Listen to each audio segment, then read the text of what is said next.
Welcome back to Idea Spotlight here on Beyond the Brick. I'm Joshua Hanlon, and today I'm very happy to have BrickinNick joining me to talk about his Lego brick patent project.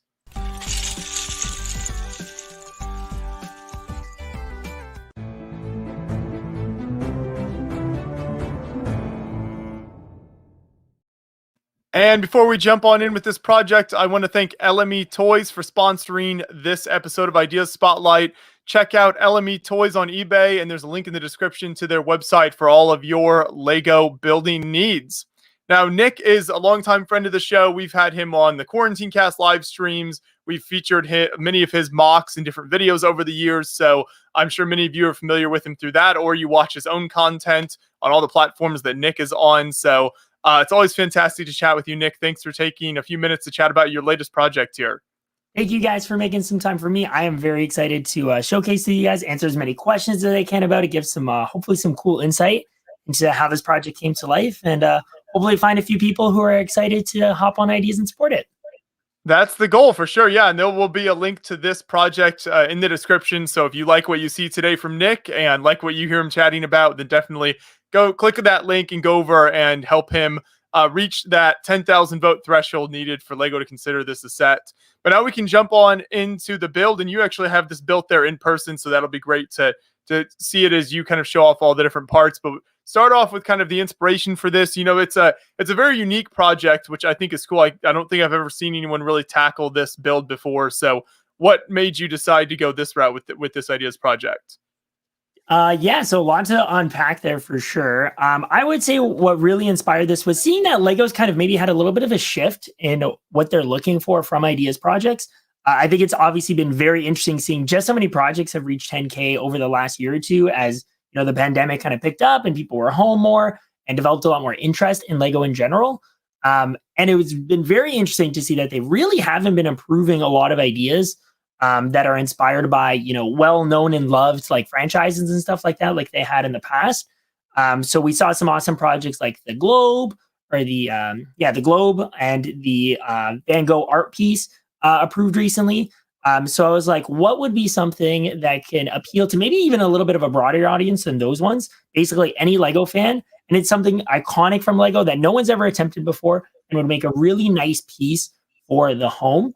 And so I realized the Lego brick patent is something that we all know and love. I actually have a little printout of it here. It was very handy for me to have this on hand. I'm sure you've maybe seen this on t-shirts at conventions. I actually have a t-shirt from like 10 years ago with the patent on there. And it's something that we've obviously all come to love as Lego fans because this is really what made Lego what it is today. There were plastic building bricks in the past, but that little tube that you see right here is what really changed plastic building bricks and allowed Lego to become a system of building that allowed them to stay together, stay really strong, and allows all sorts of crazy creations that we love to bring to life.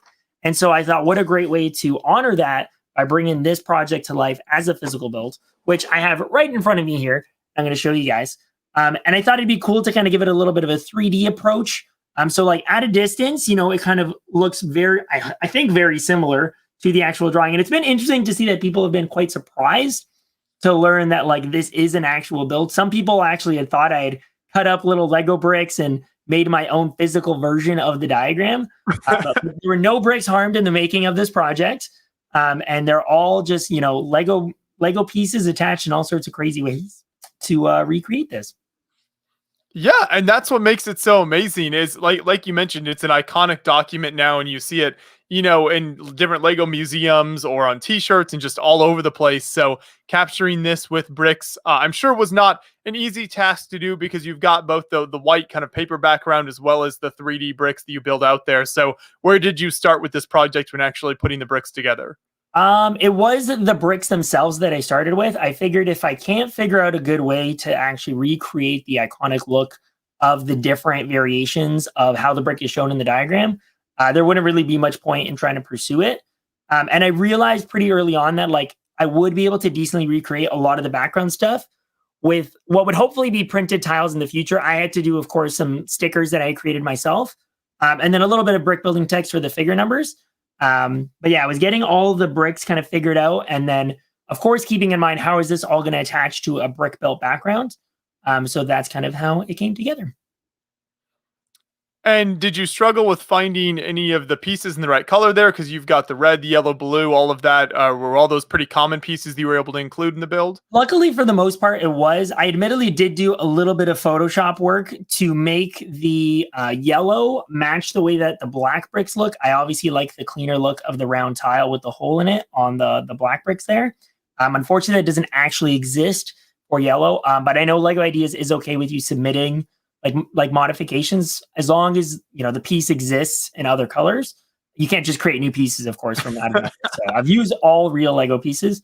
Just that's the only exception here, is that these yellow round 2x2 plates would be replaced by round 2x2 tiles with the hole in the middle. Gotcha. Yeah, and if it's just something that Lego can recolor, well, that's not too difficult for them. So I think we see that pretty commonly in Ideas projects a lot of the time. Mm-hmm. So then, once you had the bricks built, where did you go from there? I actually started in about the middle area of the build. I started around the area of figure 3 and 4, and I figured I'd build from going up and down from there. I wanted to make sure I could well integrate like the figure text here that I did out of with some snot work. You can actually see a lot of that in the back there and all the areas with the clips and bars. Lego has used that technique a lot more over the last few years in their own creations and their own sets. So I made use of that here to do it up. And then I just made sure I was being really mindful and careful. I actually did some sketching on some paper to plan out where all of the stickers and tiles would go. So any area where you see some of the little printing here, there's actually a bracket behind that where I had planned out for those to be. So as I was working through it, I was very kind of like, I was bringing the little Lego builds kind of on top of the area and then thinking, okay, I need to have like a 2x2 bracket here. I need a 1x6 area for a tile here. So it was all about planning out the different locations for them. And as I was doing that, I realized it could be kind of a fun way to introduce a little bit of a different way to go about building this if it potentially became a set. And that would be to kind of give you all of the printed tiles in one bag. And when you get to that point of the instructions, you can actually say, hey, if you want, you can actually treat this as a puzzle. Kind of here's the picture. So you can play around with these and try and figure out where they go. And then, of course, on the next page, you would always have the option to just follow the instructions and have them all laid out for you nicely. That's a super fun idea. Yeah, just kind of switching it up a bit because you would have a lot of those printed tiles there, so it would certainly make for kind of a different building experience. Exactly. I think there's about 40 tiles in total, so it's not like it's not going to be like a 300-piece puzzle or something, but it's just a nice way to break up the building process a little bit, and a fun way to make it unique. And you mentioned something interesting there about how one of the techniques you use is something that Lego has done more commonly in sets in recent years. So is that something you try to keep in mind when working on Ideas projects? Because we featured some of your projects in the past. This isn't your first foray into the Ideas platform. So are you trying to think, doing things that exist in Lego sets and things that people might be familiar with, so it has a greater chance of becoming a set itself? Yeah, since I had kind of planned from the outset for this to be an Ideas project, I wanted to make sure I tried to keep it as much as possible within what I would feel would be possible for an actual Lego set. So I was very mindful of how I connected things, thinking that would Lego consider this a legal and valid connection? Would this be strong enough to be something that people can build and display? So I wanted to know that I had kind of covered that in a sense so that it wouldn't be something I'd have to worry about. If, let's say, it gets sent to Ken, am I wondering, is this build actually going to be strong enough? I only built this for just like picture purposes. It doesn't actually work in actual functionality. So that was something I was really keeping in mind. Versus some other projects in the past, like the Cybertruck, which is actually just hanging out right over here behind me, which hit 10K but it didn't get improved, unfortunately. That one I had just built without the intention of putting it on Ideas. So I'm not going to lie, the inside of that thing is a disaster. There are tons of weird and illegal techniques that would never fly in a Lego set. So when I was tackling this one, I was like, let me just make sure that wouldn't be something that Lego would really need to worry about, and that I can kind of say, hey, this is something, I've tested and I've built to be as much like a Lego set as I possibly know how to make it. I think that's a great idea. Yeah, one thing that with Ideas you see a lot of the time is just digital builds that haven't even been done physically. And so I think if you can have the physical build there, be able to show it off and prove that everything will definitely work, that's always helpful. Yeah, absolutely. And then kind of connecting into that, one of the benefits of having a physical build is I can actually test it out in the ways that I wanted to display it. So as you can tell, this is like a framed piece. So right now it is built in one of two ways, and this way being framed, and that I actually used the little piece that they recently introduced in the Lego art sets. And this is actually something you can hang up on your wall and it will stay hung up there. I've left it for about an hour. Admittedly, I haven't been brave enough to leave it for like, an extended period of time, but I figured if it holds for an hour, it'll hold for a longer period of time. And of course, I like having it down here with me and there's nowhere to hang it. So yeah, I got to kind of test that out, make sure it worked, showcase that in the video. And then I, of course, though, realized and kind of realized it because I have nowhere to display it on my wall in this space, realized I wanted to give people options for how they could display this. So the frame here is fully rebuildable into an easel. I don't know if maybe our production person can show a little bit of the video there because it does kind of show this on display on an easel. It actually uses up every single piece of the frame, which I was really proud of to kind of figure it out. It took me about 7 hours to rework the frame into the easel, as you're kind of seeing in the time lapse there. And I was just really proud I was able to make it strong enough to hold up the whole like piece because it is honestly quite heavy. It's a very beefy, big build. As I know, some people have mentioned in the comments, it's a little bit bigger than they thought. So I was really, really proud that I was able to make this a 2-in-1 model in that sense. And that no matter how, your space might be at home, you will find a way to make it, look beautiful. Yeah, when I first saw this project, that was definitely something that caught my eye, was the rebuilding the frame into the easel. Is it the exact same amount of pieces for each, or there's some left over with the easel build? The exact same pieces. Admittedly, there are maybe a couple of pieces that like wouldn't need to be on the easel, but there are places you can shove them where they, look okay and don't really take away from the easel at all. So yeah, it's like it'd probably be maybe 5 or 6 pieces that you don't need to put on the easel, but can be put on there if you would like to. And you look at this image and side by side, both of these look fantastic, whether it's framed kind of on a wall or on the easel. I think either display style would work really well. So that's definitely great to have that option there. Now, one thing I wanted to ask you was, I can definitely see the appeal for kind of your AFOLs and your hardcore adult fan base for this. Do you think if this was turned into a set, there would be a struggle to get, kids in particular interested in something like this, that at the end of the day is, a piece of paper, it's a patent build, not something you would typically associate with something that kids would want to buy? Yeah, and honestly, I think I kind of accepted that when I started this project, that there would be a little bit more of a limited appeal versus some more broadly appealing, models. But given how much Lego seems to be happy to focus on adult themed sets, there have just been so many 18 plus sets released over the last years, even sets that you think would not really need to be flagged as 18 plus. Like I was really surprised the Winnie the Pooh Ideas project was flagged as an 18 plus set. Lego's very happy to cater to that audience directly and specifically. Obviously things like the bonsai tree and the flowers, I don't think necessarily have a ton of appeal to kids either, because most kids don't really care to have, greenery on display in their house probably or in their bedrooms. So I was happy to kind of just, focus on making this appeal as much as possible to the audience that it makes the most sense for, which is indeed adults. Yeah, and you mentioned some of the ideas projects, I think, at the beginning of the stream here, like you've got a typewriter coming out, that globe, the Van Gogh set, things. I'm very excited for some of those, but certainly I could see a younger audience not having the same appeal. So your project would fit in well with some of those other projects for sure. So I think, yeah, you've kind of put this on the platform at a good time as they're transitioning maybe to more of those adult projects. Yeah, exactly. And I do think one other thing I think will end up working out is like, while kind of initially, and maybe in terms of getting supporters on the project, like a normal adult might see this and not necessarily find the appeal right away. But I think if packaged and presented from Lego, people would be excited by it because it's just something so different and not something that people might have thought would make a cool display piece for their homes.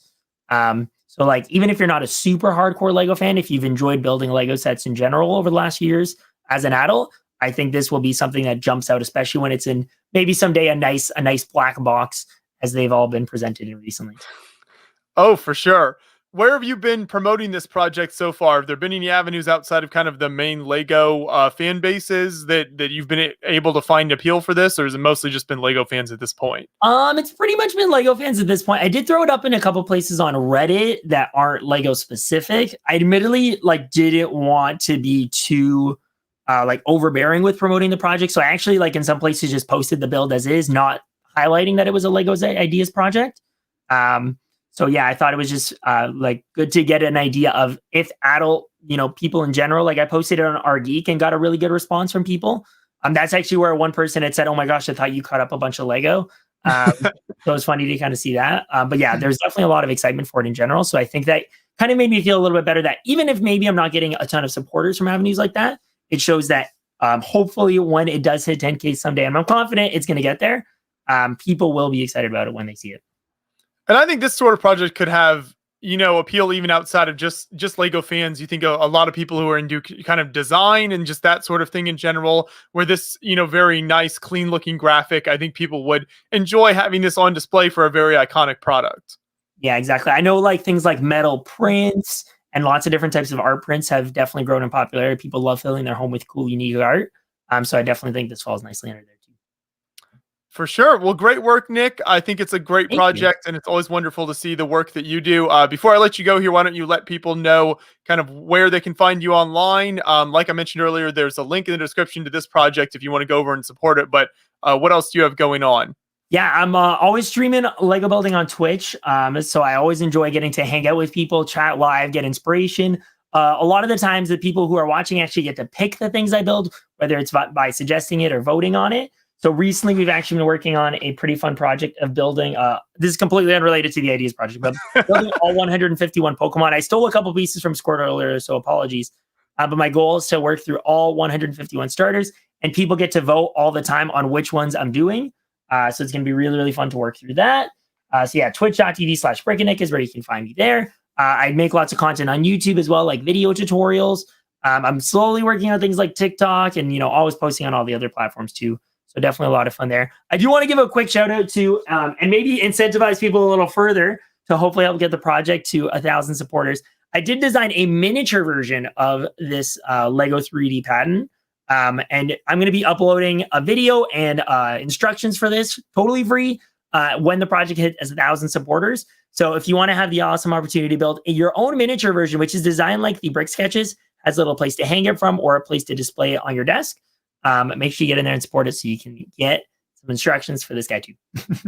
That's fantastic. A great incentive to keep the supporters going. So yeah, everyone definitely go over and support this project.